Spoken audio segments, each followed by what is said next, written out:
Hi friends, today special recipe వచ్చేసి Emmy chicken పికిలీ ఎలా తయారు చేయాలో చూద్దానండి. చూస్తుంటేనే నోరుతుంది కదా.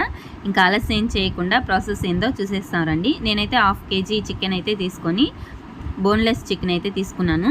చిన్న చిన్న ముక్కలుగా అయితే కట్ చేసుకున్నాను. ఉప్పేసి ఒకసారి నీట్గా కడిగేసుకున్న తర్వాత ఇందులో వచ్చేసి ఉప్పు, పసుపు, ఆయిల్ వేసి ఒకసారి బాగా కలిపేసుకోవాలి ఇలాగా. ఇప్పుడు వచ్చేసి స్టవ్ మీద పెట్టేసి మీడియం ఫ్లేమ్లో అయితే ఈ చికెన్ అయితే ఇలా ఉడకబెట్టుకోవాలి. ఇలా చేసుకోవాలి. ఈ వాటర్ ఉన్నాయి కదా, ఈ మొత్తం ఇంకిపోయేలాగా చికెన్ అయితే ఇలా ఉడకబెట్టేసుకొని పక్కన పెట్టేసుకోవాలి. ఇవి వచ్చేసి మసాలా కూడా వేయించుకొని మిక్సీకి అయితే వేసుకొని పక్కన పెట్టుకోవాలి. ఇప్పుడైతే బాండిల్ పెట్టేసుకునేసి అందులో 1 కప్పు ఆయిల్ వేసుకొని మనం వాడ్చుకున్నాం కదా, ఈ చికెన్ అయితే ఈ ఆయిల్లో వేసుకొని మీడియం ఫ్లేమ్లో బాగా ఫ్రై చేసుకోవాలి. ఇలా ఫ్రై అయిన తర్వాత ఇందులో వచ్చేసి అల్లం తెల్లగడ్డ పేస్ట్ 1 2 స్పూన్స్ అయితే వేసుకొని ఇది కూడా బాగా ఫ్రై చేసుకోవాలి. ఈ కలర్ వచ్చే వరకు ఫ్రై చేసుకున్న తర్వాత స్టవ్ ఆఫ్ చేసేసుకునేసి ఇందులో వచ్చేసి కారం వేసుకోవాలి. అలాగే సాల్ట్ కూడా వేసుకోవాలి. మనం మసాలా వేయించుకొని మిక్సీకి వేసుకున్నాం కదా, ఆ మసాలా కూడా ఇందులో అయితే వేసేసుకోవాలి. మసాలా పౌడర్ అన్నీ వేసేసుకొని బాగా కలిపేసుకోవాలి.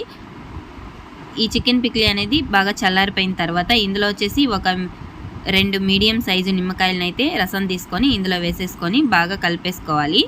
మనకైతే ఎమ్మీ చికెన్ పికిలీ అయితే రెడీ అయిపోయిందండి. చాలా బాగుంది. టేస్ట్ అయితే సూపర్గా ఉంది. ఇదైతే డబ్బాలో వేసుకొని ఒక 3 days తర్వాత మనం వేడి అన్నంలో వేసుకొని తిన్నామంటే సూపర్గా ఉంటుంది. టేస్ట్ అయితే చాలా బాగా వచ్చింది. మీరు ట్రై చేసి ఎలా ఉందో కామెంట్స్ చేయండి. ఓకే అండి, వీడియో నచ్చితే ఖచ్చితంగా లైక్ చేయడం మాత్రం మర్చిపోకండి. లైక్లే చేయడం లేదు. Okay, thank you.